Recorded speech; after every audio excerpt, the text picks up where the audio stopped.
الحمد لله نحمده ونستعينه ونستغفره ونؤمن به ونتوكل عليه ونعوذ بالله من شرور أنفسنا ومن سيئات أعمالنا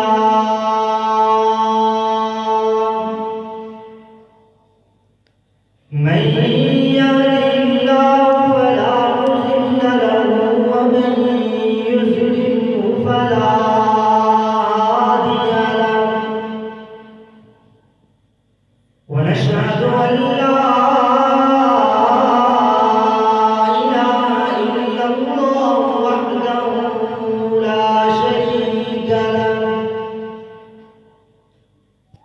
ونشهد أن سيدنا ومولانا محمدا عبده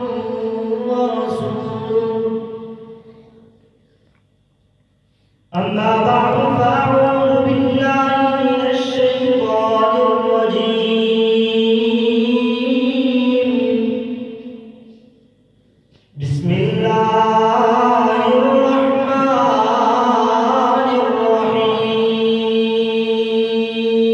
الرحيم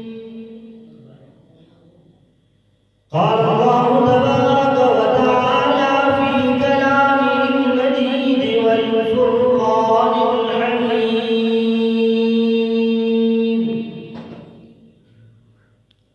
قل يا عبادي الذين أسرفوا على أنفسهم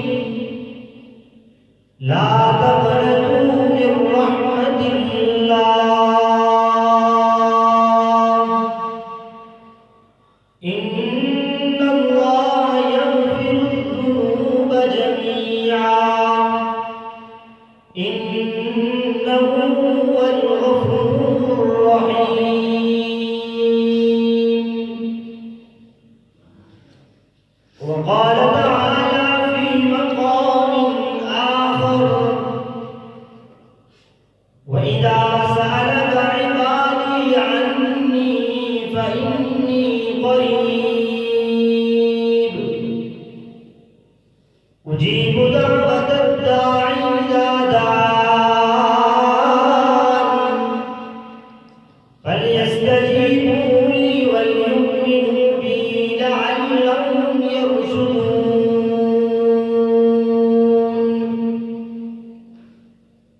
وقال تعالى في مقام آخر وقال ربكم ادعوني أستجب لكم إن الذين يستكبرون عن عبادتي سيدخلون جهنم داخرين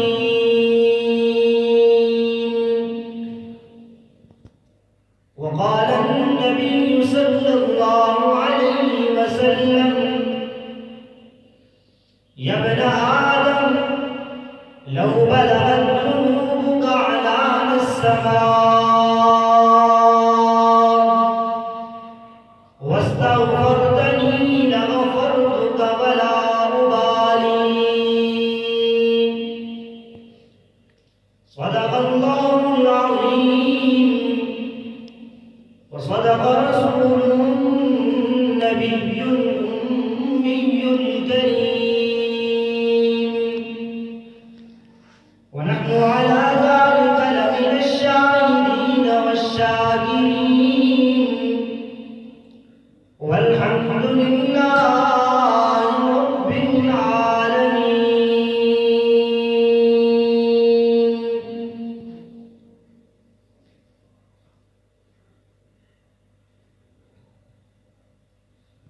کچھ نہیں مانگتا شاہوں سے یہ شیدا تیرا کچھ نہیں مانگتا شاہوں سے یہ شیدا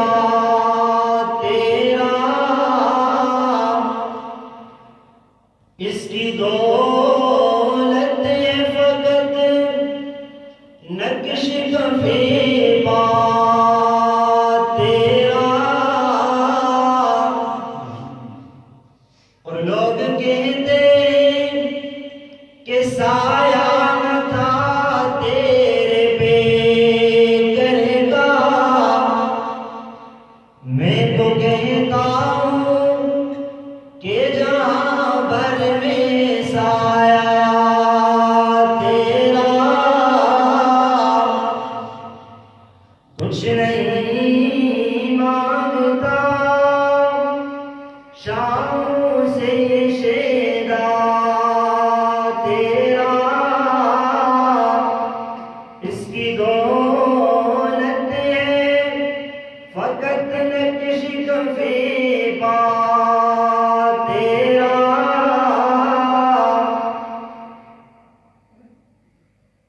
انتہائی غریب الاحترام قابل سب ترین تعظیم برادران اسلام، میرے عزیز بزرگوں، نوجوان دوستوں،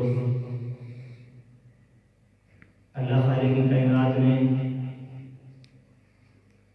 ہماری زندگیوں میں ایک مرتبہ پھر ہمیں جمعۃ المبارک کے بابرکت اور خوبصورت دن میں اپنے گھر میں جمع فرمایا۔ اس پر اللہ رب العزت کا جتنا بھی شکر ادا کیا جائے وہ کم ہے۔ آج کے خطبہ میں میں نے جو آیات بینات آپ کے سامنے تلاوت فرمائی ہے، انہی کی روشنی میں دو چار باتیں آپ سے عرض کروں گا۔ اللہ تعالیٰ سے دعا ہے کہ خالق کائنات مجھے حق و سچ بولنے کی توفیق نصیب فرمائے، اور پھر اس کے بعد ہم سب کو ان باتوں پر عمل کرنے کی توفیق نصیب فرمائے۔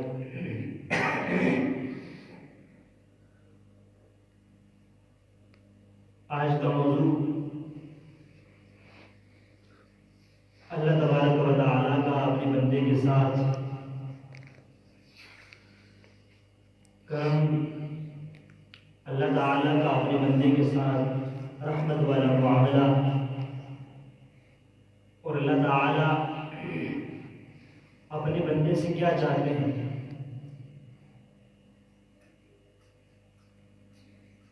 یہ آج کا موضوع ہے۔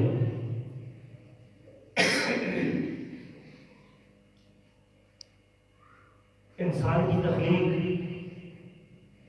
ایک خاص مقصد کے لیے ہے، اور ایک خاص مقصد کے لیے اس کو دنیا میں بھیجا گیا ہے۔ جب یہ اپنے اس خاص مقصد کو مد نظر رکھتے ہوئے، اپنے سامنے رکھتے ہوئے زندگی گزارے گا، تو اسی کے بارے میں کہا کہ یہ کامیاب انسان ہے۔ اور جب وہ اپنے مقصد سے پہلو تئی کرے گا، مقصد کو نظر انداز کر دے گا، اور جو منزل ہے اس منزل پر اس کی نظر نہیں ہوگی، تو فرمایا کہ یہ ناکام انسان ہے۔ دنیا میں آپ دیکھتے ہیں ایک شخص سفر کے ارادے سے نکلتا ہے،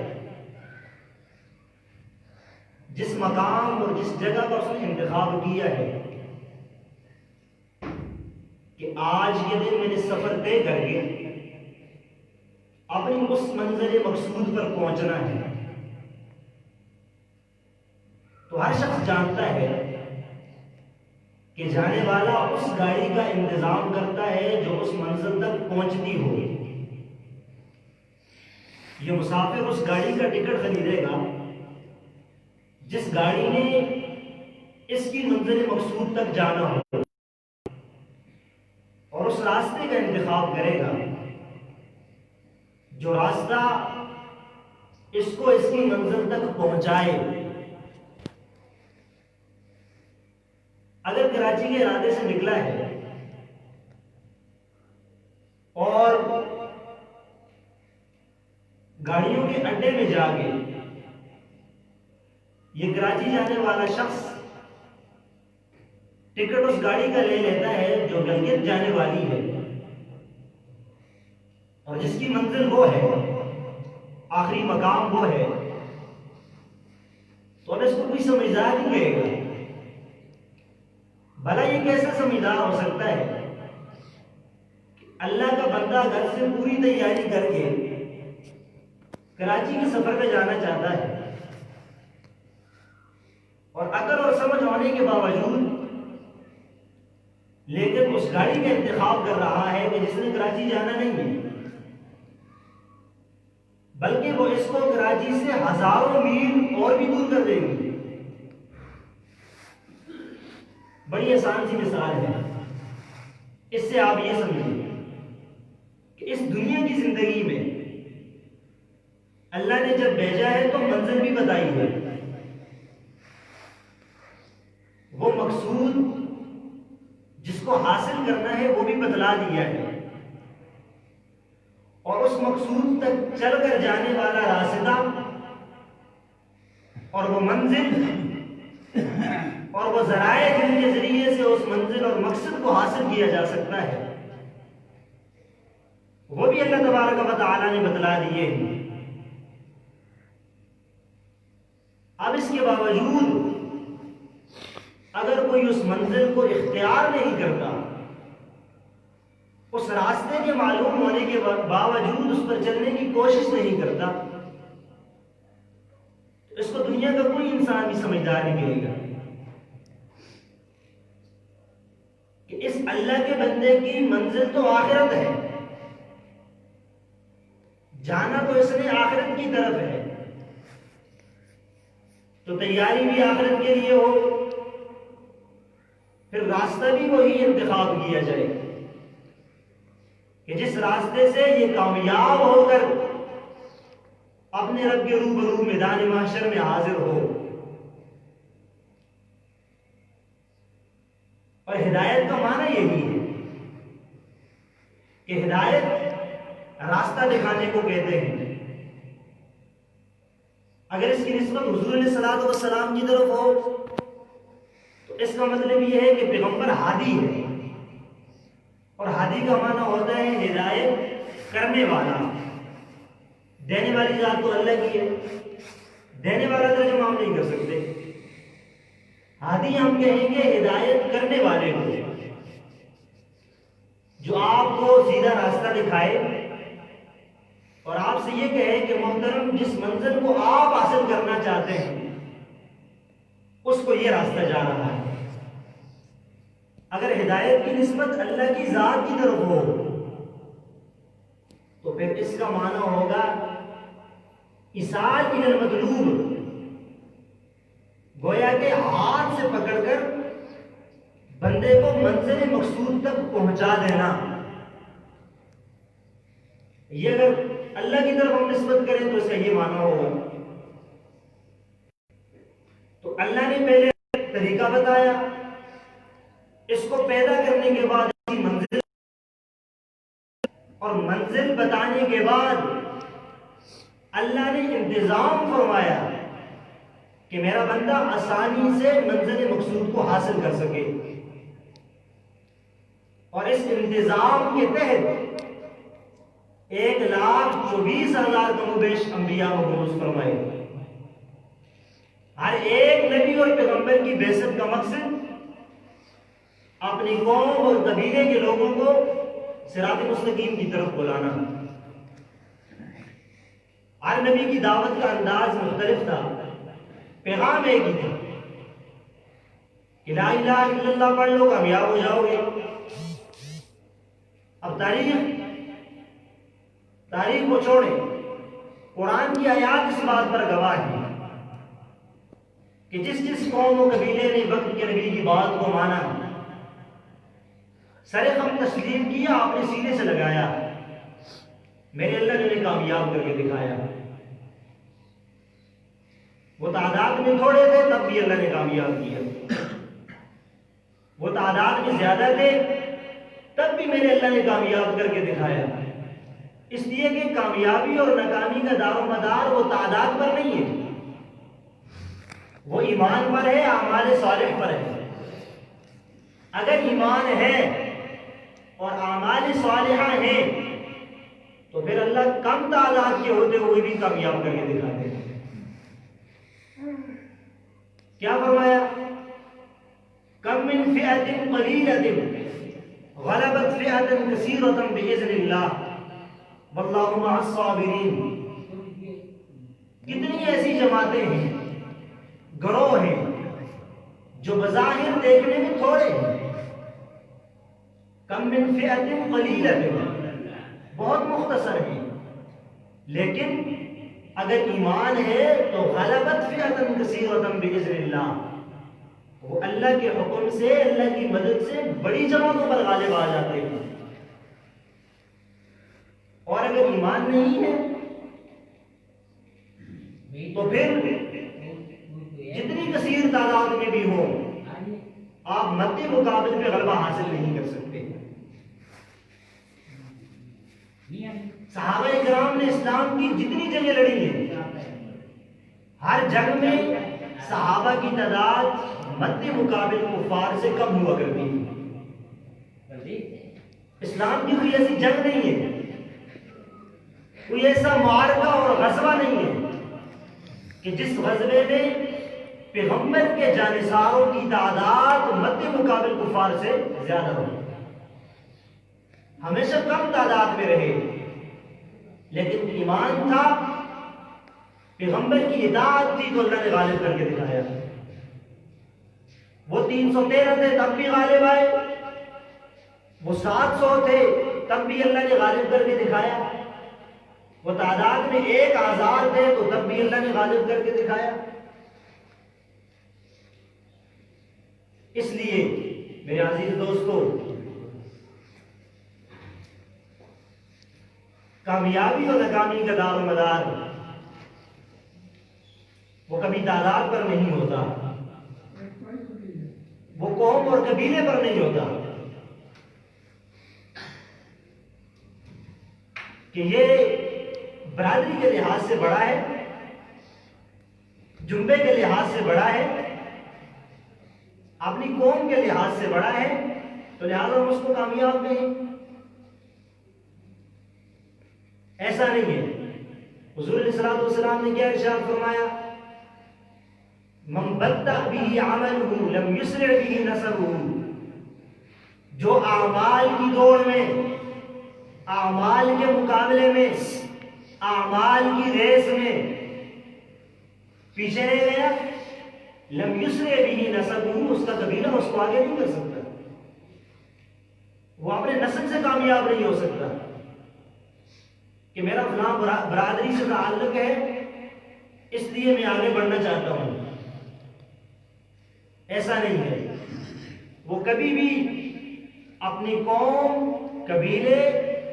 برادری اور کنبے کے بلبوتے پر دین کے معاملے میں، اعمال کے معاملے میں کامیابی حاصل نہیں کر سکتا۔ یہ معیار جب ہماری زندگیوں میں ہو، ہمارے سامنے ہو کہ کامیابی اور ناکامی کا دار و مدار کیا ہے، تو پھر دیکھیں گے آخرت کی فکر لاحق ہوتی ہے یا نہیں۔ ہر رات کو سونے سے قبل بستر پر اگر یہ خیال کیا جائے کہ ایک دن آئے گا جب بہت سارے لوگ جمع ہوں گے اور میت کی چرپائی ہوگی، اس میت کی چرپائی میں مجھے لگایا ہوگا، میرا سارا خاندان، سارا قبیلہ وہاں موجود ہوگا اور کوئی میری مدد نہیں کر سکے گا۔ کبھی یہ خیال ذہن میں لایا جائے کہ میرا سارا خاندان اور قبیلہ میرے پاس موجود ہو اور اللہ کے حکم سے جناب اسرائیل علیہ السلام میری روح کو قبض کرنے پہنچ جائے، یہ سارا قبیلہ اور برادری اور رشتہ داری جناب اسرائیل کو منع نہیں کر سکیں گے۔ تو دیکھیں آخرت کی فکر یا نہیں، کبھی یہ سوچ لیا جائے کہ ایک وہ وقت آنے والا ہے کہ جب مجھے فوت ہو جانے کے بعد 10 سے 12 گھنٹے گھر میں رکھا جائے گا، اس سے زیادہ مزید برداشت نہیں کیا جائے گا، اور میرا نام لے کر نہیں پکارا جائے گا، بلکہ کہا جائے گا میت کو اٹھاؤ، میت کی چارپائی کو اٹھاؤ۔ ہمارا جو نام دنیا میں مشہور تھا اس سے نہیں پکارا جائے گا کہ فلاں کو اٹھاؤ، اس کو کندھا دو۔ نام تبدیل ہو جائے گا میت کو اٹھاؤ۔ اور کبھی یہ خیال بھی ذہن میں ہو کہ جب منو مٹی کے نیچے قبر کی پاتال میں رکھ کر وہ رسا بوجھل قدموں کے ساتھ رخصت ہو جائیں گے، اور اس کے بعد منکر نکیر اللہ کے حکم سے قبر میں حاضر ہوں گے اور سوال و جواب کا سلسلہ شروع ہو جائے گا، تو کون سی رشتہ داری اور برادری اور کنبہ اور قبیلہ میرے کام آئے گا؟ ابو ذر غفاری رضی اللہ تعالی عنہ سیدہ فاطمہ الزہرا رضی اللہ تعالی عنہا کی قبر مبارک پر کھڑے ہوئے اور قبر کو مخاطب کر کے کہنے لگے۔ یہ ایک صحابہ کرام کا آپس محبت اس سے عیاں ہوتی ہے کہ کس قدر آپس میں وہ ایک دوسرے کے ساتھ محبت کرتے تھے، اور دوسری اس سے سبق کیا ملتا ہے وہ سنیے۔ فرمانے لگے کہ ایک قبر تجھے پتا ہے کس ہستی کو آج ہم نے تیرے حوالے کیا ہے؟ یہ علی المرتضی شیر خدا رضی اللہ تعالی عنہ کی زوجہ محترمہ ہے، اور حضرات حسنین کریمین کی والدہ محترمہ ہے، اور ایک خبر تجھے یہ خبر بھی ہونی چاہیے ان دونوں چیزوں سے بڑھ کر یہ محمد کریم صلی اللہ علیہ وسلم کی لاڈلی صاحبزادی ہیں، آپ نے تینوں سے بڑھ کر اس کے ساتھ زیادہ پیار اور محبت کی، تو اس کا خیال رکھنا۔ زبان حال سے قبر ابو ذر غفاری رضی اللہ تعالیٰ عنہ کو کہنے لگی، ابو ذر آپ کی ساری باتیں درست ہیں، بات یہ ہے کہ یہ حسن نسب کی جگہ نہیں ہے، بات یہ ہے کہ یہ سفارش کی جگہ نہیں ہے، بات یہ ہے کہ کسی کی والد محترم کی وجہ سے یہاں میں کسی کے ساتھ نرمی کا معاملہ نہیں کر سکتی، آپ کی ساری باتیں درست ہیں، لیکن یہاں اگر فاطمہ کے پاس اعمال ہیں تو یہ جنت ہے، تو آپ کہ سیدہ کائنات جس کے بارے میں اللہ کے پاک پیغمبر جناب نبی کریم صلی اللہ علیہ وسلم نے ارشاد فرمایا کہ یہ جنتی عورتوں کی سردار ہے، اور یہ ہماری مائیں بہنیں ان کی قیادت اور سیادت میں جنت میں داخل ہوں گی۔ سیدہ فاطمہ آگے ہوں گی اور ہماری اس امت کی بیٹیاں اور مائیں اور بہنیں ان کی قیادت میں جنت میں جائیں گی۔ ان کے بارے میں قبر کی طرف سے یہ جواب موصول ہوا کہ ایسا نہیں ہے۔ اور میرے عزیز دوستو، یہ محمد کریم صلی اللہ علیہ وسلم کا لایا ہوا دین اتنا خوبصورت ہے، اتنا خوبصورت ہے کہ ایک مرتبہ جب ایک چوری کے معاملے میں ایک عورت کے آپ نے ہاتھ کاٹنے تھے، اس کا قبیلہ سفارش لے کر آپ کے پاس آیا اور کہنے لگے، یا رسول اللہ صلی اللہ علیہ وسلم، اگر اس کے اوپر آپ حد کو جاری کریں گے اور اس کے ہاتھوں کو کاٹ دیا جائے گا تو یہ رشتہ داری اور برادری میں ہماری عزت کا مسئلہ ہے، ہماری ناک کا مسئلہ ہے۔ کیا کہیں گے جی فلاں شخص کی بیٹی نے چوری کی، نبی کریم صلی اللہ علیہ وسلم نے ہاتھ کاٹ دیے، تو اگر کوئی گنجائش سنو وہ جملہ، اس موقع پر برادری کے لوگوں سے کہا جو اپنی ایک عورت کو اور اس پر لگنے والی حد کو بچانے کے لیے آئے تھے، حضور علیہ الصلوۃ والسلام نے ارشاد فرمایا، سنو، اگر آج یہ چوری فاطمہ بنت محمد نے کی ہوتی تو مجھے رب کعبہ کی قسم ہے کہ میں فاطمہ کو بھی معاف نہ کرتا۔ یہ وہ دین ہے کہ جس دین میں حضور علیہ الصلوۃ والسلام اپنی صاحبزادی کے بارے میں یہ کہتے ہیں کہ یہ کوئی بھی ہو، بات اگر فاطمہ تک بھی پہنچ جائے تو اللہ کی طرف سے مقرر کردہ حد حضرت فاطمہ سے بھی ثابت نہیں ہو سکتی. اس لیے گزارش کرنے کا مطلب یہ ہے، یہ 2-4 دن کی زندگی ہے، رونق ہے، میلہ ہے، لگا ہوا ہے، اچانک ختم ہو جائے گا. آخری بات کر کے بات کو ختم کرتا ہوں. جب سے جناب عزرائیل السلام کی یہ ڈیوٹی لگی ہے کہ آپ نے انسانیت کی روح کو قبض کرنا ہے، بڑی خوبصورت بات ہے. تو فرماتے ہیں کہ 2 مواقع ایسے آئے کہ جب روح قبض کرتے وقت مجھے تکلیف ہوئی اور بات دل کو لگی کہ جی ایسا نہیں ہونا چاہیے تھا. پھر وہ دونوں موقع بیان فرمائے. کہنے لگے کہ ایک موقع پر ایک کشتی دریا اور سمندر میں جا رہی ہے اور اس کشتی کے مسافر اپنی منزل مقصود پر نظر رکھے ہوئے ہیں کہ ہم اپنی منزل کو پہنچنے والے ہیں. تو کہتے ہیں کہ اچانک سے وہ ہچکولے کھانے لگی اور لہروں کی لپیٹ میں آ گئی اور اس کا کشتی کا ڈوبنے کا وقت قریب آ پہنچا. تو اللہ تبارک و تعالی نے اپنے حکم سے اس کشتی کو ڈبویا.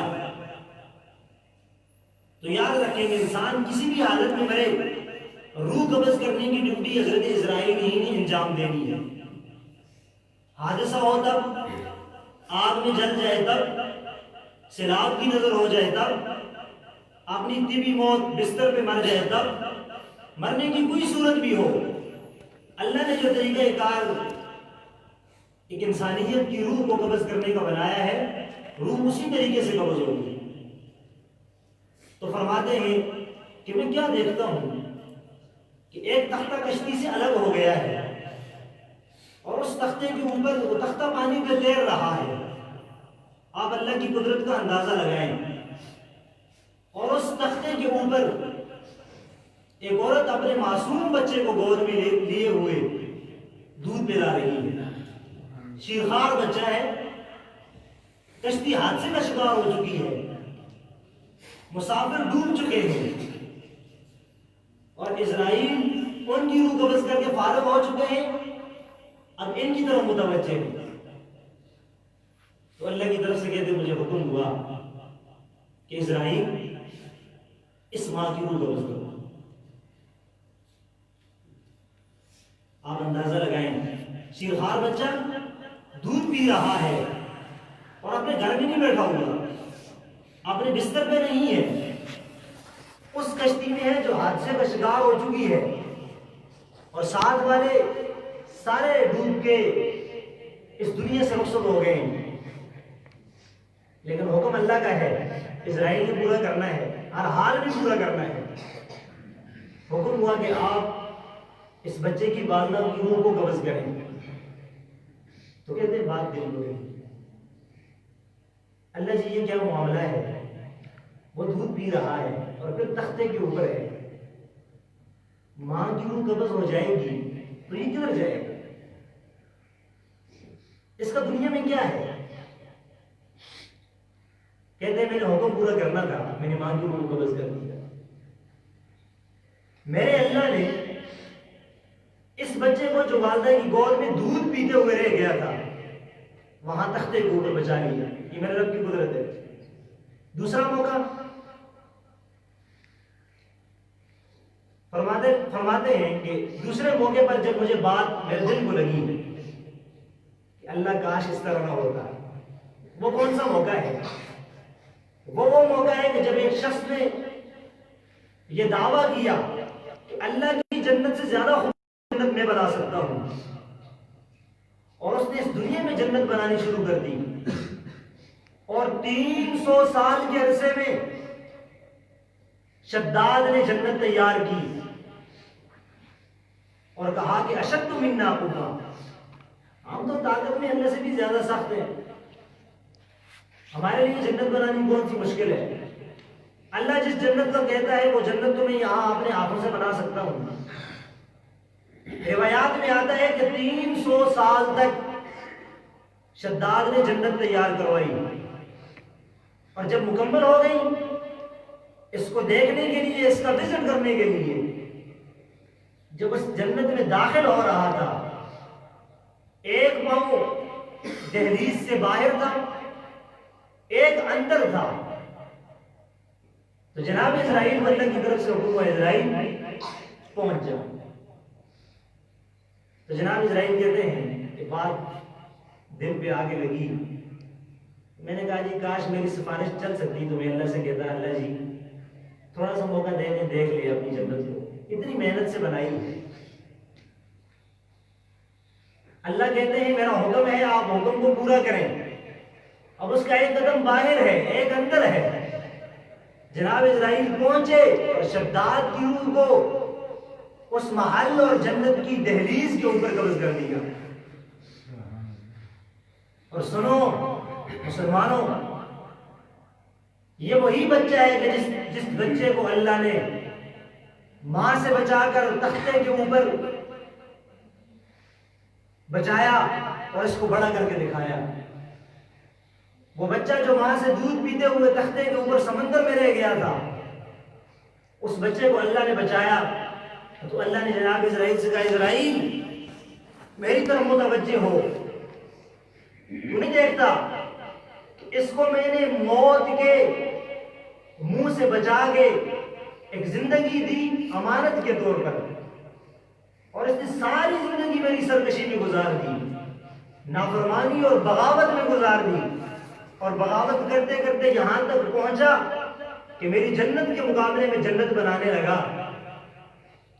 اتنا تو میرا حق بنتا ہے، اتنا تو میرا حق بنتا ہے۔ تو اللہ تبارک و تعالی نے بچے کو وہاں سے بچایا، وہی بچہ شداد بڑا ہو کے اللہ کے مقابلے میں جنت بناتا ہے، لیکن نظام تو میرے اللہ کا ہے کہ اللہ اس کو دہلیز کے اوپر اس کی روح کو قبض کروا دیتے ہیں۔ اس لیے میرے عزیز دوستو، آخرت کی فکر، قبر حشر کی فکر جب ہمارے دل و دماغ میں آ جائے، پیوستہ ہو جائے،